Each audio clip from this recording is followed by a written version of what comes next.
எல்லா படத்துலையுமே உட்காரும்போது ஒவ்வொரு வார்த்தைகளையும் ரசிச்சுக்கிட்டே இருப்பார்.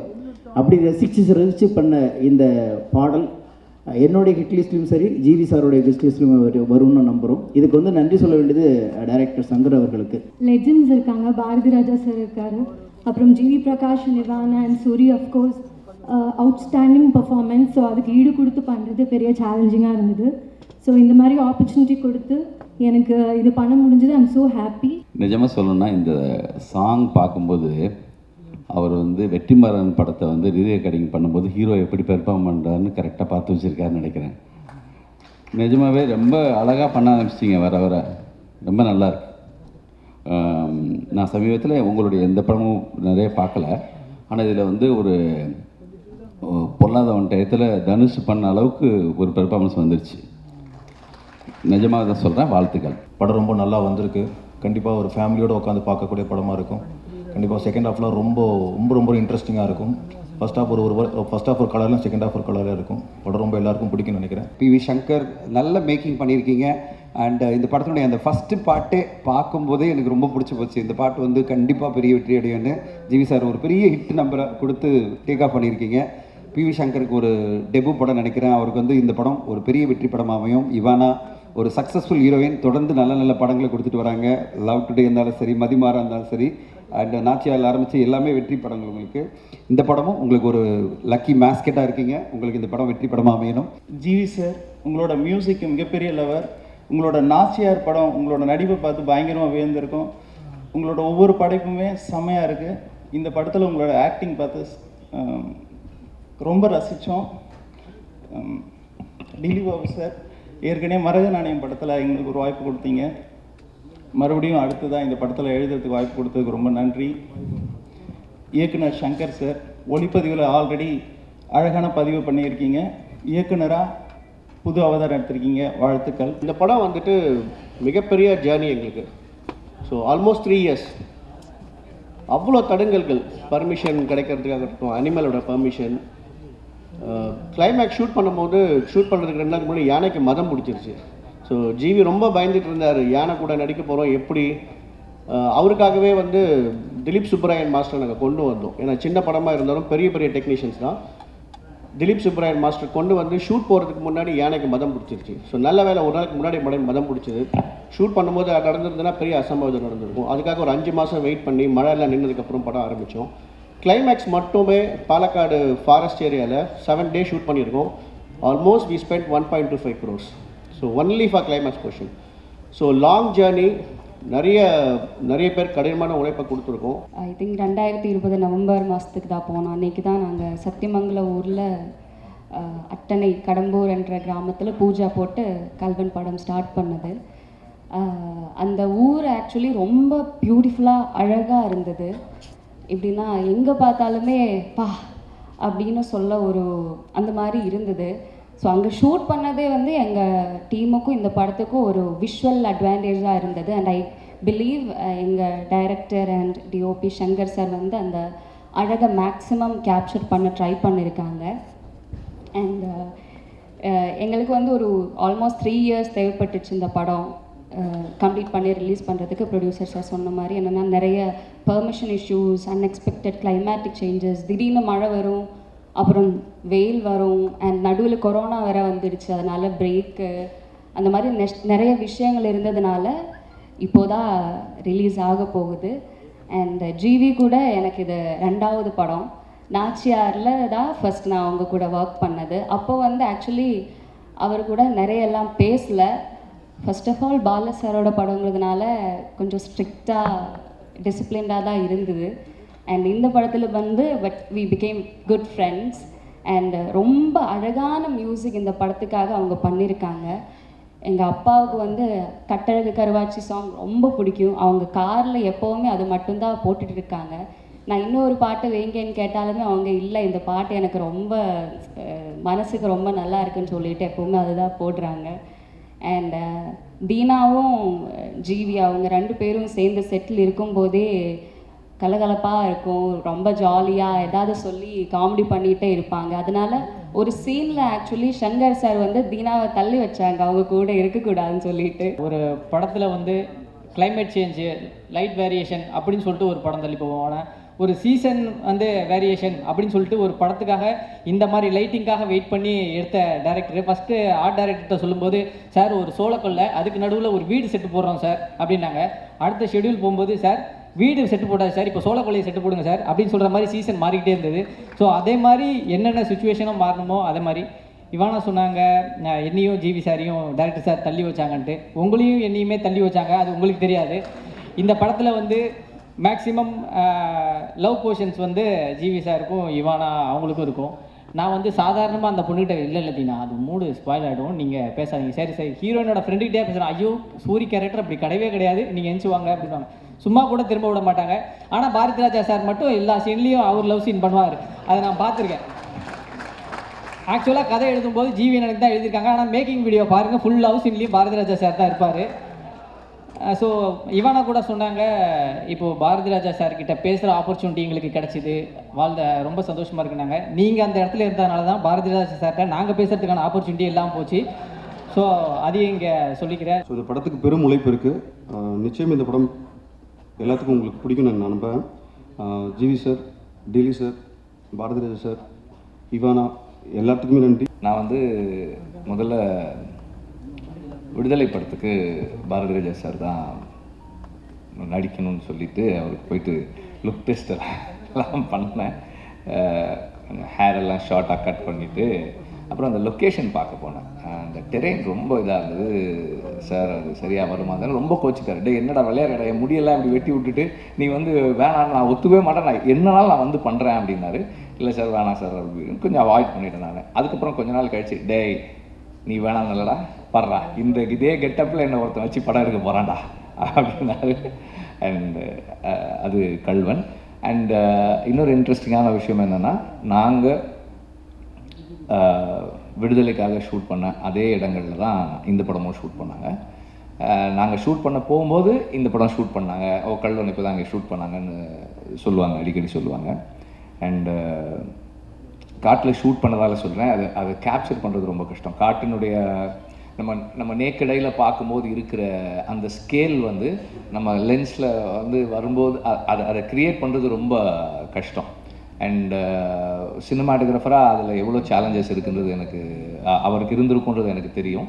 பட் இந்த ட்ரெய்லரில் வந்து அவங்க அதை கேப்சர் பண்ண ட்ரை பண்ணியிருக்காங்க. அது அவங்க வந்திருக்கு, அது அந்த காட்டினுடைய தன்மையை நம்மளால் உணர முடியுது. ஒரு இது சொல்லிக் கொடுப்பான், நம்ம எத்தனை பேர் சொல்லிக் கொடுத்துட்டு வந்துட்டோம். 60 வருஷமாக நான் சொல்லிக் கொடுத்துருக்கேன். இவன் சொல்லுவான், நான் செஞ்சு காட்டுவேன், தலையை சொல்லிவிட்டு மறுபடியும் என்னையா சொல்கிறான், நமக்கு கஷ்டம். மறுபடியும் சொல்லுவேன், இல்லை நீங்கள் ரொம்ப கொலாப்ஸ் ஆகி படுத்துருக்கீங்க.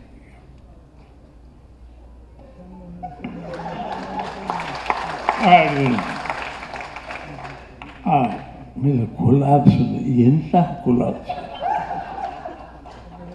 அவன் அதுக்கு மேலே எதிர்வாங்கிறான். என்னதோ பிடிவாதம். ஆனால் பிடிவாதம் படத்தில் இருந்து ஃப்ரேம் எடுத்து அவன் 7 படத்துக்கு கேமரா ஒர்க் பண்ணிட்டு தான் அங்கே டைரக்ட் ஆகிருக்கான். பட் அவனுடைய பிடிவாதம் ஜெயிக்கும். பிவி சங்கர் வந்து ஒரு பெரிய உழைப்பாளி. எவ்வளோ பெரிய உழைப்பாளினா, அவன் ஹெல்த்தை டிட்டோரியேட் பண்ணிவிட்டு வேலை செய்வான். நான் ஒரு வாட்டி அவன் ஸ்கெட்யூல் முடிச்சுட்டு வரும்போது அவனுக்கு நான் மல்டி வைட்டமின்லாம் வாங்கி கொடுப்பேன். டே சாப்பிட்றா ப்ளீஸ்ரா, ஏன்டா இப்படி இருக்க அப்படி சொல்லுவேன். ஏன்னா அப்படி உழைப்பான். அவருடைய கேமராமேன், அவருடைய காம்போசிஷன் சென்ஸ், ஒரு ஃப்ரேமும் கண்ணில் ஒத்திக்கிற மாதிரி இருக்கும். அவ்வளோ எக்ஸ்ட்ரானரி கேமராமேன் அவர். It's a great talent. அவனுடைய உழைப்பு எல்லாமே வெளில வரும். Is not a normal person, not a normal guy. Is a very very important director and technician in Tamil cinema, Indian cinema. And Ivana நாச்சியாருக்கு அப்புறம் இப்போ தான் வேலை செய்கிறோம். அவங்க வந்து she's a very nice artist. நல்லா, அதாவது இவ்வளோ சின்ன உருவத்துக்குள்ளே இவ்வளோ டைனாமிக்ஸ் இருக்குமா, அடிக்கிறா, வந்து திட்டுறா, பயங்கர பவராக இருக்கிறா. ஸோ இவ்வளோ சின்ன உருவத்தில் இப்படி ஒரு பவரா அப்படின்ற மாதிரி பார்க்குறாங்க. ரொம்ப நல்ல ரோல் அவங்களுக்கு, ரொம்ப நல்லா பண்ணியிருக்காங்க.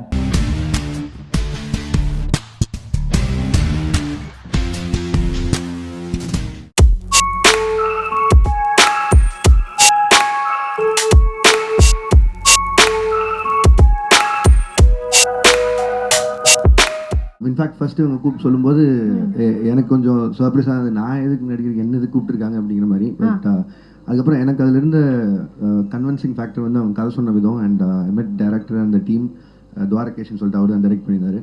ஸோ அதையெல்லாம் வச்சு பார்க்கும்போது சரி ஏன் பண்ணக்கூடாது அப்படிங்கிற மாதிரி தோணுச்சு. அண்ட் எனக்கு பேசிக்காகவே தெரியும் கமல் சார் எவ்வளோ பிடிக்கும்னு. ஐ மீன் எவ்வளோ கிட்டத்தட்ட நான் ஒரு 9 வருஷமாக இண்டஸ்ட்ரியில் அவரை பற்றி அதிகமாக பேசியிருப்பேன்னு நினைக்கிறேன்.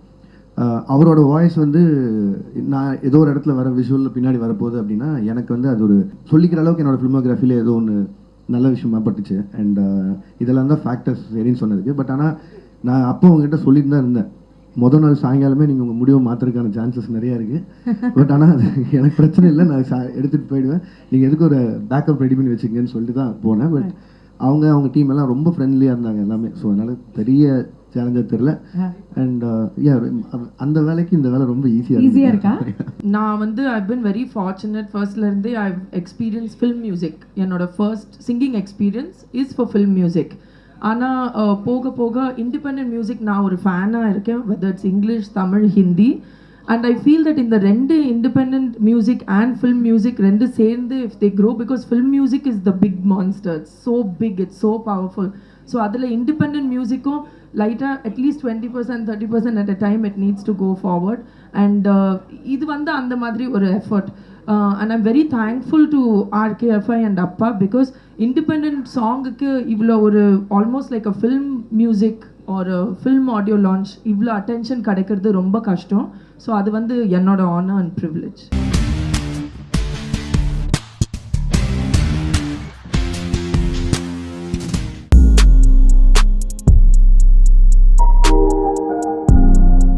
அதுக்கும் ஒரு நேரம் காலம் இருக்குது, அதுக்கும் ஒரு எப்போ அமையணும் அப்படிங்கிறது ஒன்று இருக்குது. அந்த மாதிரி இந்த படம் வந்து ரொம்ப அதை ஆராய்ந்து அந்த தரவுகளெல்லாம் ஆராய்ந்து தான் தம்பி பாஸ்கல் வேதமுத்து பண்ணியிருக்கார் அப்படின்னு நான் நினைக்கிறேன்.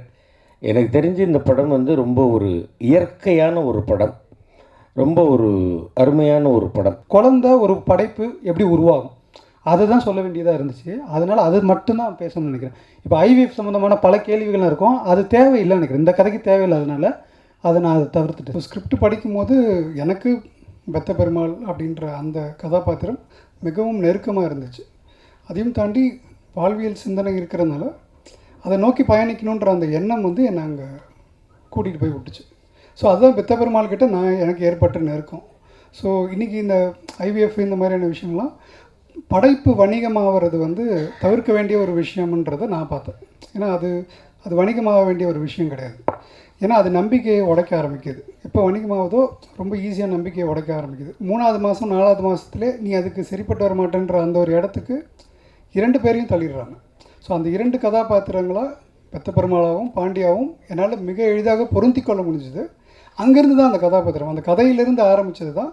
அதை சார்ந்து வாழ்வியல் சூழலுக்குள்ளே போனோன்னையும் அது இன்னும் எங்களை வந்து மிகைப்படுத்தி கொடுத்துச்சு. அங்கே நாங்கள் வந்து அந்த பெத்த பெருமாளையும் பாண்டியும் அவங்களுக்கு நடுவில் கண்டுபிடிச்சிக்கிட்டோம்.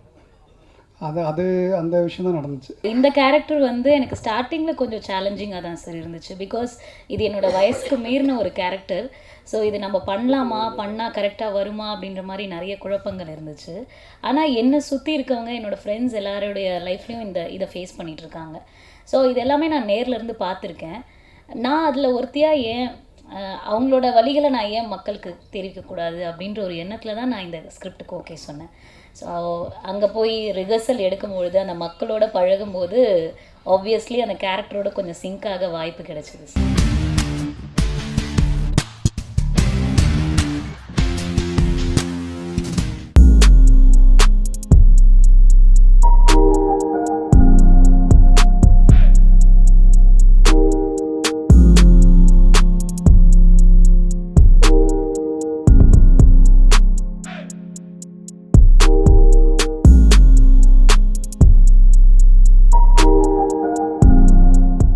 படம் ஒரு சயின்டிஃபிக் த்ரில்லர்.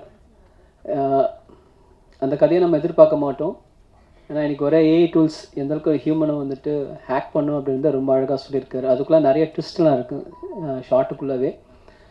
ரொம்ப அழகாக திரைக்கதை, ஒரு கேமரா ஒர்க்கு, எடிட்டிங்காக இருந்தாலும் சரி, அண்ட் ஆக்டிங் எல்லாமே ரொம்ப சூப்பராக இருக்குது.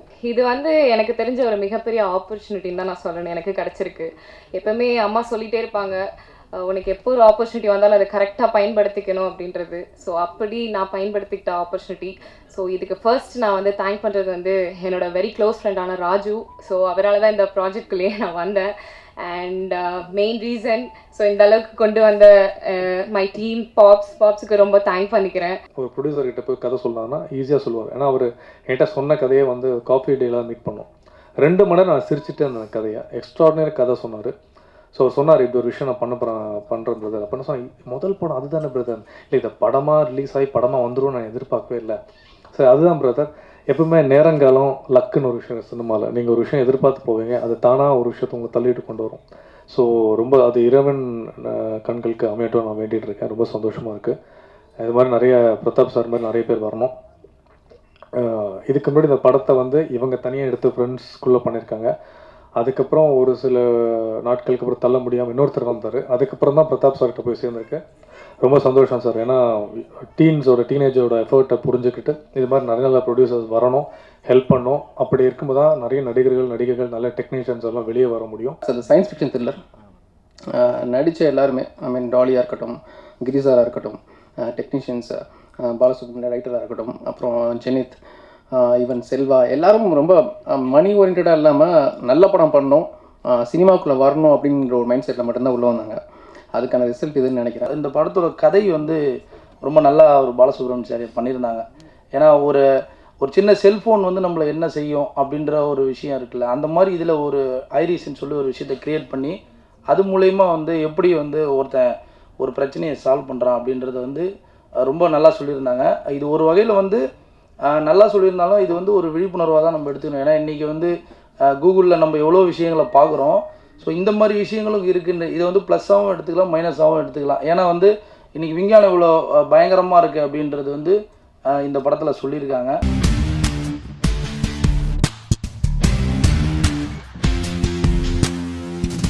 நெகட்டிவ் ரோலோட எனக்கு தெரிஞ்சு எல்லாருக்குமே ஒரு கிரே ஷேட் இருக்குது படத்தில். கதை நல்லா ஸ்ட்ராங்காக இருந்தது, கதை கொஞ்சம் பேசிச்சு. ஸோ நான் நினச்சேன் எல்லாருக்குமே புது ஸ்டூடெண்ட்ஸு, ஸோ எல்லாருமே டெபியூ பண்ணுறாங்க. ஸோ நானும் அதில் ஒரு பாட்டாக இருக்கிறதுல எனக்கு ரொம்ப சந்தோஷமாக இருந்ததுனால நானும் ஓகே சொன்னேன். என் அப்பாவுக்கு ரொம்ப சாட்டிஸ்ஃபைங்காக தான் இருந்தது கதை. ஏன்னா வந்து ஒரு இதில் எதுவும் மீனிங்ஃபுல்லாக ஏதோ ஒரு பேர் ஒரு விஷயம் எதுவும் சொல்ல போகிறதில்ல. ஒரு நிறைய படங்கள் இந்த மாதிரிலாம் வருது. ஸோ அந்த மாதிரி டைமில் இந்த மாதிரி ஒரு ஜானர் வருதில்ல எனக்கும் ரொம்ப சந்தோஷமாக இருந்தது. அண்ட் மிஸ்ட்ரி, ஸோ ஸ்டார்டிங்கில் எந்த வரைக்குமே மிஸ்ட்ரி யார் என்ன பண்ணான்னு இருந்தது. ஸோ அந்த ஒரு விஷயம் எனக்கு ரொம்ப பிடிச்சனால நானும் ஓகே சொன்னேன் ஸ்டார்டிங்கில். இப்போ வந்து நிறைய பேர் வந்து பெர்ஃபார்மன்ஸ் பார்க்குறாங்க அண்ட் ஒரு கதை, மெயினாக கதை என்ன சொல்லுதுன்னு கேட்குறாங்க. ஏன்னா இப்போ மக்கள் வந்து நிறைய பேருக்கு வந்து எல்லாமே தெரிய வருது. ஸோ இந்த படம் வந்து சும்மா சின்ன சீனை கூட எல்லாருக்குமே என்ன பண்ணுறாங்க, என்னென்ன கட்டு வருது, எங்கெங்கெல்லாம் ஜம்ப் இருக்குன்னு எல்லாருக்குமே தெரிய வருது. ஸோ ஒரு கதையில் நானும் ஒரு பாட்டாக இருக்கிறதுல எனக்கும் ரொம்ப சந்தோஷம். ஒரு கதை தான் மெயின் ஹீரோவாக இருக்குது. ஸோ இந்த படத்தில் பொறுத்த வரைக்கும் கதை தான் ஒரு ஹீரோவாக இருக்குது எங்களை பொறுத்த வரைக்கும். 6 பேர் ஒரு விஷயத்தை 6 விதமாக சொல்கிறாங்கன்றது தான் கதை. ஸோ அவங்கவுங்க பாயிண்ட் ஆஃப் வியூலேருந்து எப்படி சொல்கிறாங்கன்றது தான் மெயின். ஸோ ஸ்க்ரீன் ப்ளே பேட்டர்னே அப்படி தான். ஸோ பெர்ஸ்பெக்டிவ் ஸ்க்ரீன் ப்ளே தான், ரேஷமன் எஃபெக்டில் தான் பண்ணியிருக்கோம். ஸோ அதனால தான் அந்த மாதிரி ரிப்பிட்டேட்டிவ் சீன்ஸ் எல்லாமே ஈக்குவல் ஸ்பேஸ் தான் எல்லாருக்குமே கொடுத்துருக்காங்க. யாரும் ஒருத்தவங்களுக்கு மட்டும் நிறைய ஸ்பேஸ் கொடுத்துட்டு அந்த மாதிரி போல் எல்லாருக்குமே ஒரு கிரே ஷேட் இருக்குது. அந்த மாதிரி தான் ஸ்டோரி ட்ராவல் ஆகிற மாதிரியே இருக்கும். ஃபர்ஸ்ட் ஆஃப் ஆல் ரொம்ப சந்தோஷமாக இருக்குது, இவ்வளோ பேர் வந்து பார்த்துருக்கீங்க. ஸோ இதெல்லாம் எங்களுக்கு ரொம்ப ஸ்பெஷலான டே. எல்லாருமே டெபியூ பசங்க தான். ஸோ எங்களுக்கு ரொம்ப ஹாப்பியாக இருக்குது நீங்கள் எல்லாம் வந்து பார்த்தது.